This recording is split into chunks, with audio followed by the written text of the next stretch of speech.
students of standard 7. Today we are going to study 1.4 a lesson Journey to the West. पश्चिमेकडील प्रवास या पाठाचा आज आपण अभ्यास करणार आहोत. It is an epic novel and it is about a journey of Yuan Shang from China to India. आणि यामध्ये युआन चॉंग याचं चायना टू इंडिया, चायना पासून भारतापर्यंतच्या प्रवासाचं वर्णन केलेलं आहे. Now see the title journey to the west. Why it is journey to the west? का बरं याला जर्नी टू द वेस्ट असं म्हटलं आहे? See the diagram. East, west, north and south.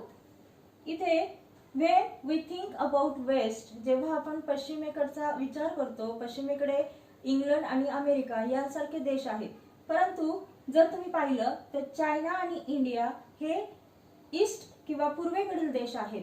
तरी देखील या ठिकाणी जर्नी टू द वेस्ट असं म्हटलेलं आहे, कारण ज्यावेळेस चायनीज जे लोक आहेत ती ज्यावेळेस प्रवासाला भारताकडे सुरुवात करतात त्यावेळेस तो भारत हा देश त्यांच्या पश्चिमेकडे असतो आणि म्हणूनच इथे जर्नी टू द वेस्ट असं म्हटलेलं आहे. Now here Yuan Shong's travel track. See how he travel from China to India. He started his journey from his homeland China. त्यानं त्याची मातृभूमी असणाऱ्या चायनामधून प्रवासाला सुरुवात केली. He cross Gobi desert and then he came to Tian Shan mountain ranges and from there he came by Silk Road to Kyrgyzstan. आणि त्याने सिल्क रोड वरून तो किर्गिस्तान या प्रदेशामध्ये आला. From Kyrgyzstan he came to Uzbekistan and from Uzbekistan he reached at Afghanistan.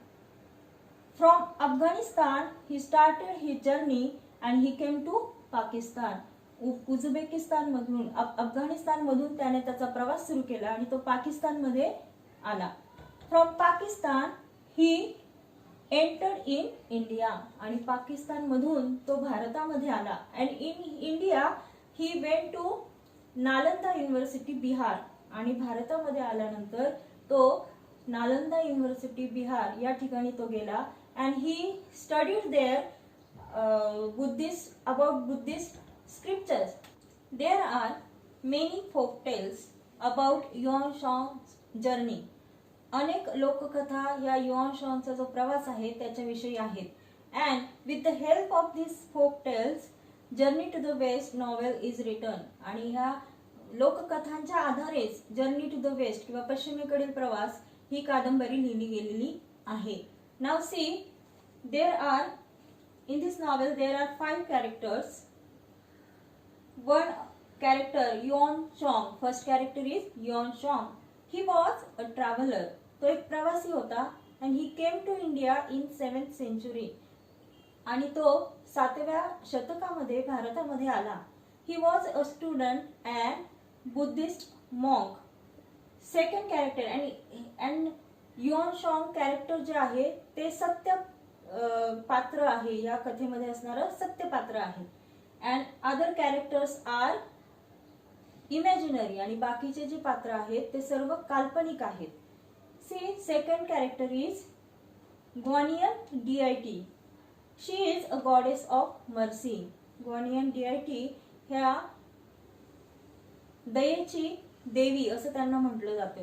आणि त्यांनीच ह्या तिघांना हे जे याचं पिलिग्रिमेज होतं, युआन शॉंगचं जी यात्रा होती किंवा प्रवास होता त्या प्रवासामध्ये त्याला मदत करण्यासाठी ह्या देवतेने ह्या तिघांना त्याच्या मदतीसाठी पाठवले होते.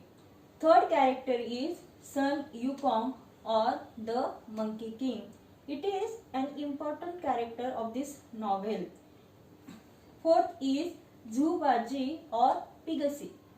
फिफ्थ इज शाओजिंग और सॅन प्रिस्ट. अशा प्रकारे हे 5 कॅरेक्टर आपल्याला या कथेमधून दिसणार आहेत. Now we will see how Yuan Shong travel from China to India. Now I will read a lesson open your book, page number 18, and I will explain it. Listen it carefully. Journey to the West, page number 18. When we read the words journey to the West, we naturally start thinking about a journey to Western countries like England and America. ज्यावेळेस आपण पश्चिमेकडील प्रवास असं म्हणतो त्यावेळेस आपण England आणि America हे पश्चिमेकडे असणारे जे देश आहेत त्यांचा प्रवास असा विचार आपण करतो. But west is a relative term.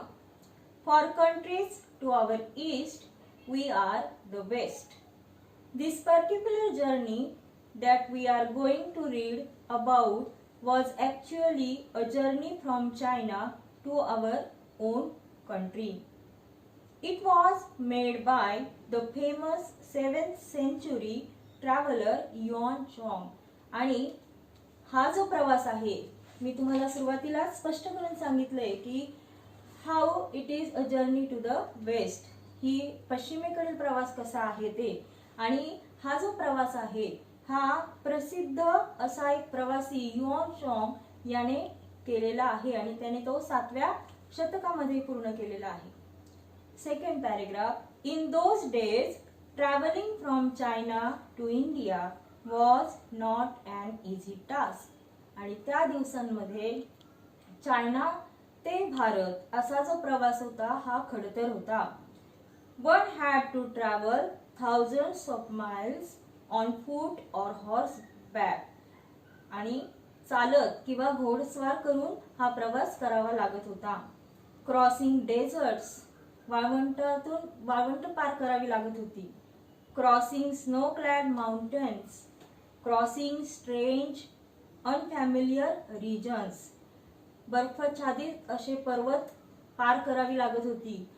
त्याचप्रमाणे अनफॅमिलियर म्हणजे आपल्याला माहिती नसणारे अनोळखी असे जे प्रदेश आहे त्या प्रदेशामधून देखील प्रवास करावा लागत होता. Using roads where bandits and robbers roam. आणि अशा रस्त्याने प्रवास करावा लागत होता की ज्या ठिकाणी दरोडेखोर आणि लुटारू भटकत असायचे. Who would do it. कोण करणार मग हे. But Yuan Chong had a dream. परंतु युआन चॉंग जो होता त्याचं एक स्वप्न होतं. What is his dream. See, he wanted to take Buddhist scriptures from India to his homeland in China. It was like a pilgrimage to him. आणि त्याला हे बौद्धिक जे धर्मग्रंथ होते ते आपल्या मातृभूमी चायना या ठिकाणी त्याला ते घेऊन यायचे होते. आणि त्याच्यासाठी हे एका चांगल्या कामासाठी यात्रा असं होतं. पिलग्रिमेज म्हणजे यात्रा. Yuan Chong undertook the long and difficult journey to follow his dream. For 17 long years he kept on traveling, suffering many hardships on the way. आणि युआन चॉंगने हे जे काही प्रवास होता खडतर प्रवास करण्याचं ठरवलं आणि 17 वर्ष त्याने हा अतिशय खडतर आणि कष्टप्रद असा प्रवास त्याने चालू ठेवला. He travelled across the Gobi desert, then along the Tian Shan mountain range and on along the Silk Road through regions that are now Kyrgyzstan, Uzbekistan, Afghanistan and Pakistan. Before he came to India. In India, he traveled to many parts and gathered many important manuscripts. आणि आपण त्याचा हा जो travel track आहे तो आपण अभ्यासलेलाच आहे. आणि मग भारतात आल्यानंतर मी तुम्हाला सांगितलं होतं की तो नालंदा युनिव्हर्सिटी बिहार या ठिकाणी गेला आणि मग भारतामध्ये त्याने अनेक ही ट्रॅव्हल टू मेनी पार्ट्स भारतातल्या अनेक भागांमधनं त्यानं तो फिरला आणि त्यानं अनेक इम्पॉर्टंट महत्वाचे असे मेन्युस्क्रिप्ट म्हणजे हस्तलिखित त्याने त्या बुद्धिस्ट धर्मग्रंथाविषयीची अनेक हस्तलिखिते जमा केली. The way back home was also equally difficult. आणि हे सगळं घेऊन घरी परतण्याचा जो काही मार्ग होता तो देखील तेवढाच खडतर होता. But Yuanzhong managed to reach China safely along with the scriptures. This was a great achievement. परंतु युआनशॉंगने हा जो सर्व प्रवास आहे तो अतिशय सुरक्षितपणे त्या धर्मग्रंथासहित तो पूर्ण केला आणि ही त्याची एक महत्त्वपूर्ण अशी त्याने मिळवलेलं अचिव्हमेंट होती किंवा कामगिरी होती. इट वॉज ऑलमोस्ट अनबिलिव्हेबल आणि हे जवळजवळ अविश्वसनीय होतं. So much so that people thought that the gods and supernatural powers had helped Yuanzhong. आणि त्यामुळेच लोकांचं असं म्हणणं होतं किंवा लोक असे विचार करत होते की देव आणि ज्या दैवी शक्ती आहेत त्यांनी या युआनशॉंगला ह्या त्याचं जे क्वेस्ट म्हणजे शोध, ह्या शोध कार्यामध्ये युआनशॉंगला त्यांनी मदत केली. This gave rise to many interesting folk tales. आणि मग ह्यातूनच अनेक लोककथा ह्या सांगितल्या जाऊ लागल्या. Centuries later, an epic novel called Journey to the West was written about this famous pilgrimage. आणि मग काही शतकांनंतर हे जर्नी टू द वेस्ट हे कादंबरी ही लिहिली गेली आणि हा जो अतिशय प्रसिद्ध हा युआनचॉंगने जो प्रवास केला होता त्याविषयी. The novel made use of many of the folk tales. The novel and the stories in it are still very popular. आणि ह्या कादंबरीमध्ये अनेक अशा लोककथांचा समावेश केला गेला आणि ह्यातल्या काही ज्या कथा आहेत त्या अजूनही फार जगप्रसिद्ध अशा आहेत.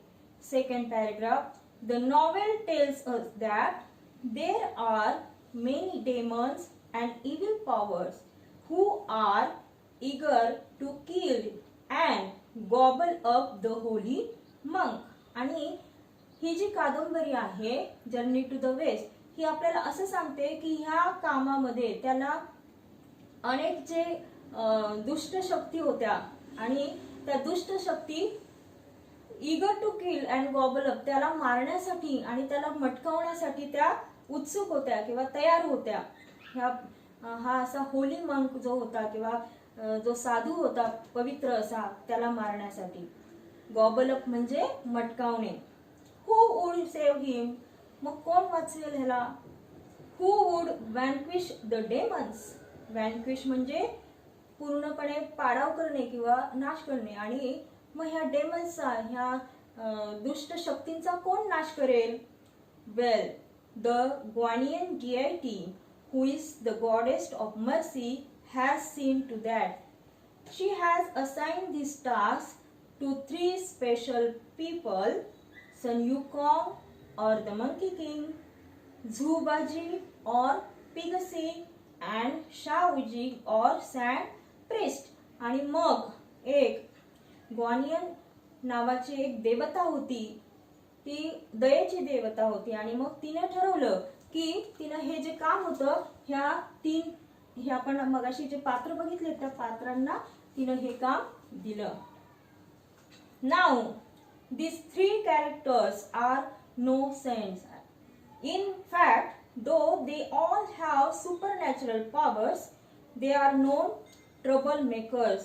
आणि हे जे काही हे संत नव्हते, हे तिघही जण काही संत नव्हते, त्यांच्याकडे अद्भुत अशा शक्ती होत्या परंतु तरी देखील त्यांना त्रासदायक असे म्हणून ओळखले जात होते.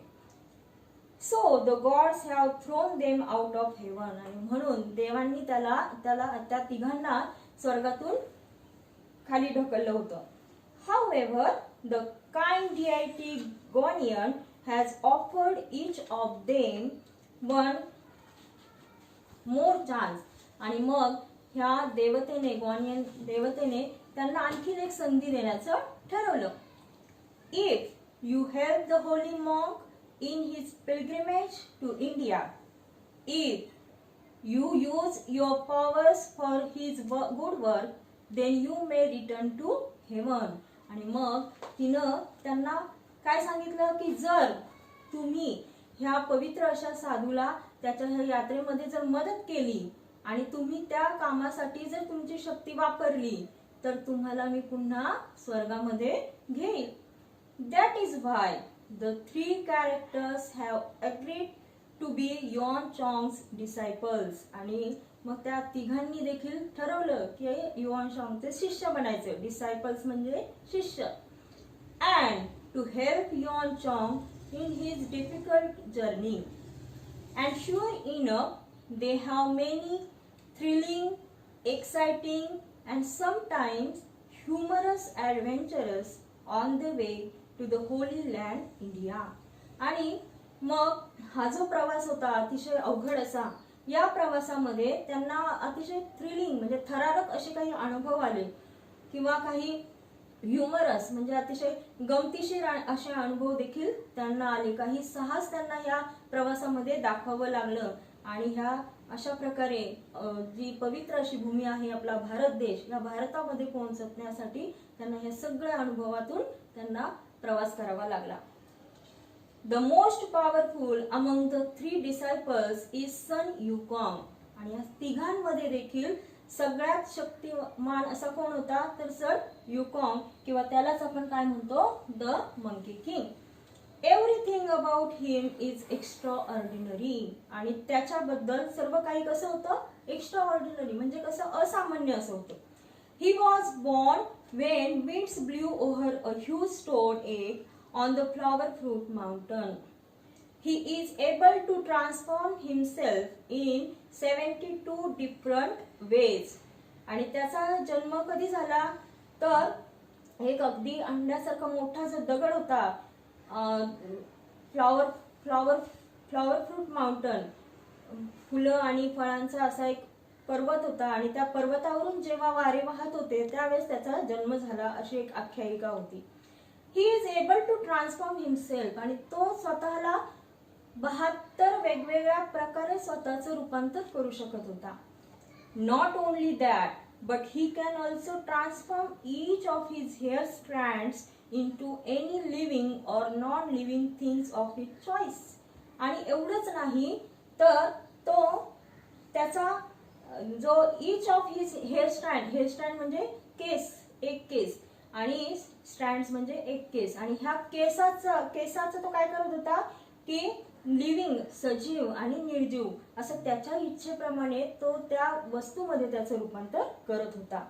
He is as you wish gold banded cuddle is also magical. आणि त्याच्याकडं एक इच्छाधारी असं सोनेरी पट्टा असणारा एक सोटा होता, तो सुद्धा जादुई होता. It can grow as big as a pillar supporting the sky, but at other times it becomes as tiny as a needle.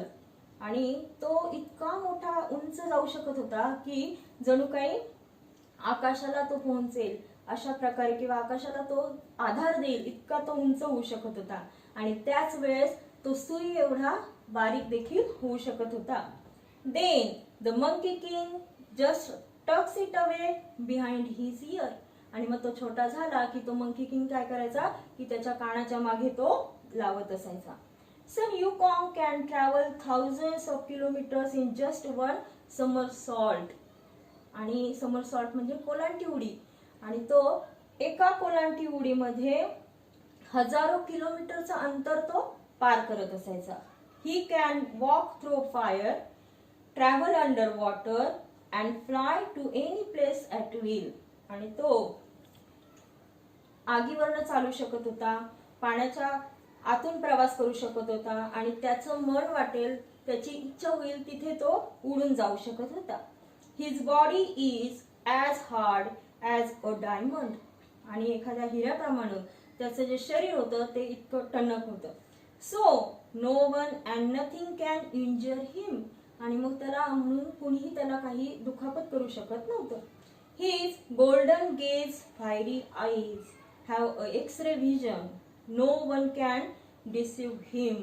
आणि त्याचे जे गोल्डन गेज म्हणजे एकटक त्याची जी नजर होती त्या नजरेमध्ये जे फायरी आईज होते म्हणजे जळजळीत असे डोळे होते आणि त्यांना आरपार दिसणारे अशी त्याच्याकडे शक्ती होती. त्यामुळे त्याला कुणीही हरवू शकत नव्हतं किंवा फसवू शकत नव्हतं. Sun Wukong is brave and intelligent but he is also a trickster. तो सन युकॉंग हा अतिशय धाडशी आणि हुशार होता, परंतु तो एक ट्रिकस्टर होता, म्हणजे फसवणूक करणारा देखील होता. He loves to have fun. त्याला गमती करायला आवडत होते. And some of his super powers help him to just that. He has a vase which can suck in anything or anyone. आणि त्याच्याकडे अशा प्रकारचे एक पात्र होतं की त्याच्यामध्ये तो कोणालाही बंदिस्त करू शकत होता. He can simply point at a lock and open it. तो कुलूपाकडे त्याने फक्त बोट दाखवलं तरी ते कुलूप उघडत होते. He is very very quick and can grow very big and very tiny at a blink. आणि तो इतका चपळ होता आणि आधी एकदम मोठा व्हायचा, अगदी डोळ्याचे उघडझाप होते न होते तोच तो मोठा व्हायचा आणि छोटा देखील होऊ शकत होता. You can imagine how he must have tease his enemies using this tricks. आणि मग तुम्ही आता अंदाज करू शकता की तो कशा प्रकारे आपल्या शत्रूला खिजवत असेल. टीज म्हणजे खिजवणे किंवा चिडवणे, आणि कशा प्रकारे तो ह्या ट्रिक्सचा वापर करून आपल्या शत्रूंना तो चिडवत असेल. If you want to read about the adventures that Sun Yukong and his companions had on the way, you will find the stories in the English translation of Journey to the West.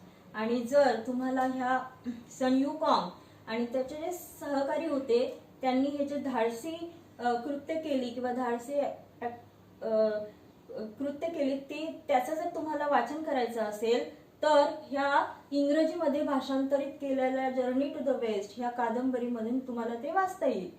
Some of the stories have also been turn into films. ह्यातील काही ज्या गोष्टी आहेत त्यांचा सिनेमामध्ये देखील त्या उतरवल्या गेल्यात किंवा त्यांच्यापासून सिनेमे देखील तयार करण्यात आले. Some of the stories have also been turn into films. What would you like better. तुम्हाला काय जास्त आवडेल? To read the historical account of Yuan Chong's travel, or to read the fantastic stories of Sun Yukong. तुम्हाला ऐतिहासिक असा हा yuan चॉंगचा जो प्रवास आहे त्याच्याविषयी वाचायला आवडेल की ह्या ज्या सन युकॉंगच्या ज्या काही अतिशय गमतीशीर आणि साहसी अशा ज्या कथा आहेत ते वाचायला आवडेल. Maybe you should read both to find out what you like better. Happy reading. आणि कदाचित तुम्हाला ह्या दोन्हीही गोष्टी वाचायला आवडतील, म्हणून ह्या गोष्टी तुम्ही ह्या पुस्तकांमधनं वाचा. तुम्हाला सर्वांना वाचनासाठी शुभेच्छा. आणि अशा प्रकारे आज आपण जर्नी टू द वेस्ट हा एक सुंदर अशी ही जी नॉवेल आहे किंवा कादंबरी आहे हिचा आपण आज अभ्यास केला. Hope you understood. थँक्यू.